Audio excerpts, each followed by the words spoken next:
కత్తి వెంకటస్వామి గారు నమస్కారం. మీకు నమస్కారం. ప్యానెల్లో ఉన్న పెద్దలకు మీకు అందరికి నమస్కారం. చెప్పండి. మొత్తానికి ఇప్పుడు మేడిగడ్డ మీద వేసిన దానికి సంబంధించి, మేడిగడ్డ కాదు కాళేశ్వరం మొత్తం ప్రాజెక్టు మీద అని అడుగుతోంది భారతీయ జనతా పార్టీ. లెటర్ అట్లా చేంజ్ చేసి రాయండి. ఓకే, భారతీయ జనతా పార్టీ ఎట్లా అడిగితే అట్లా రాద్దాము. సిబిఐ అడగాలి, భారతీయ జనతా పార్టీ కాదు అడిగేది. అంటే అట్లా చేస్తే సిబిఐ టేకప్ చేస్తుంది అని వాళ్ళ అధికారంలో ఉన్నారు కేంద్రంలో కాబట్టి. సిబిఐ అనేటువంటి సంస్థకు ఒక అప్పీల్ పోయింది. పోయి 9 నెలల్లో ఒక మేము పెట్టినటువంటి అప్పీలు, మేము ఇచ్చినటువంటి దరఖాస్తులో అంటే సిబిఐ ఇప్పటికే మమ్మల్ని అడగాల్సింది, లేదా సిబిఐ తన పని చేసుకుంటూ పోవాల్సింది. సో అది ఏం చేస్తలేదనంటే అది రిమోట్ కంట్రోల్ ఇంకెక్కడ ఉన్నది అన్నట్టు కదా. ఆ రిమోట్ కంట్రోల్ ఉన్నది అనే విషయాన్ని ప్రకాష్ అన్న చాలా స్పష్టంగా చెప్తున్నారు.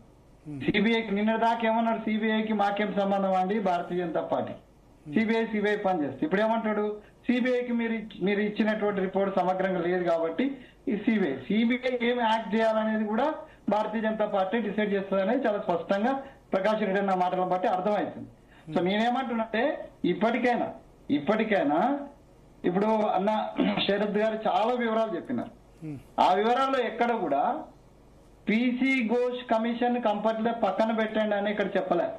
పీసీ ఘోష్ ఏదైతే రిపోర్ట్ ఉందో దాని ఆధారంగా దాన్ని బేస్ చేసుకొని ఈ హరీష్ రావు లేకపోతే కేసీఆర్ గారు లేకపోతే హరీష్ రావు గారు సబర్వాల్ గారు వీళ్ళ మీద చర్యలు ఇప్పటికిప్పుడే తీసుకోవడానికి లేదు అనేటువంటి విషయం చెప్పిండు. కోర్టుకు వాళ్ళు కూడా అప్పీల్ చేసింది అదే, మా మీద పీసీ ఘోష్ మా మీద చర్యలు తీసుకోవద్దు అనేటువంటి అప్పీలే కేసీఆర్ హరీష్ రావు స్మితా సబర్వాల్ చేసినటువంటి అప్పీల్. ఆ అప్పీల్ మీదనే ఈ చర్చ జరిగింది. ఈ వాదన ప్రతివాదనలన్నీ విన్నాం. రెండో విషయం ఏంటంటే మీరు ఇందాక అంటే order from the request from the government CBI దాంట్లో 3 అంశాలను చెప్పినారు. పీసీ ఘోష్ అంశము, అదే రకంగా ఎన్డీఎస్సీకి సంబంధించిన అంశము, అసెంబ్లీ తీర్మానం. నేనేమంటున్నా అంటే ఏ శక్తి సిబిఐ వస్తుందో చెప్పాలి. మేమైతే ఇప్పుడు అంటే ఒక రాష్ట్ర ముఖ్యమంత్రి బాధ్యతాయుతంగా నేను అవసరమైతే ఆ హైయెస్ట్ ఆఫీసర్ని కలుస్తానంటే చరిత్ అన్న చాలా ఈజీగా కొట్టుపడేస్తున్నాడు.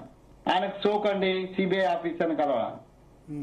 అంటే మాట్లాడేటప్పుడు కూడా కాస్త ఒక రాష్ట్ర ముఖ్యమంత్రి ఇష్యూ వచ్చింది, ఎంక్వైరీ పెండింగ్ లో ఉంది కాబట్టి స్వయంగా మేము కలిసి ఇప్పటిదాకా పెండింగ్ ఉన్నదాన్ని ఫర్దర్ గా దాన్ని ఎంక్వైరీ చేయమని అడుగుతామని అంటే ఆయనకు సోకన్ అంటే ఎట్లా? ఇది మర్యాద. ఒక మాట వెంకటస్వామి గారు ఒక ప్రశ్నకు సమాధానం చెప్పండి. భారతదేశ చరిత్రలో ఇప్పటి వరకు ఏ చీఫ్ మినిస్టర్ అయినా సిబిఐ డైరెక్టర్ ను కలిసి ఫలానా కేసు తీసుకోండి అంటే సిబిఐ డైరెక్టర్ ఇస్ పోలీస్ పాతోలు చేసిందో కొత్త ఏం లేదు. ఎవరికి వచ్చినా నో పార్సిల్ కహాన్, నాకు ఒక ఆలోచన వస్తుంది, నీకు ఒక ఆలోచన వస్తుంది, నీ ఆలోచన ప్రకారం నువ్వు పోతా, నా ఆలోచన ప్రకారం నేను పోతా.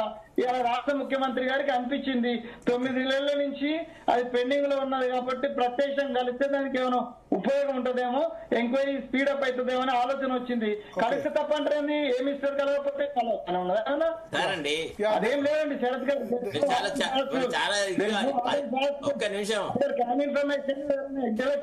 గారు advocate and you are senior journalist, there is no hard and fast rules to meet the CBI director. ఈ మినిస్టర్ కలవద్దు అనే దానికి సామాన్య పౌరుడు కూడా పోయి కలవచ్చు. దానికి